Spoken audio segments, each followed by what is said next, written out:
Scatta l'allerta arancione per l'ondata di caldo che raggiungerà il picco massimo sabato 14 agosto. Le temperature percepite a Padova saranno intorno ai 36 gradi.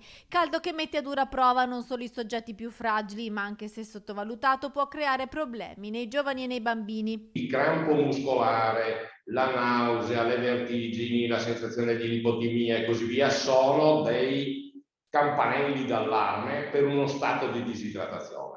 Questi i principali campanelli d'allarme. I consigli sono i classici: bere molta acqua e non bevande troppo zuccherate o alcolici, mangiare leggero, frutta e verdura. Per i più giovani evitare lo sport e le corse nelle ore più calde e vestire con capi leggeri, soprattutto i bambini. Con gli anziani e i soggetti fragili evitare il fai da te e ricorrere alle cure mediche non appena si manifestino i sintomi della disidratazione. Aumentare l'introito di liquidi, il fatto di aumentare insieme all'introito di liquidi anche magari l'introito dei sali,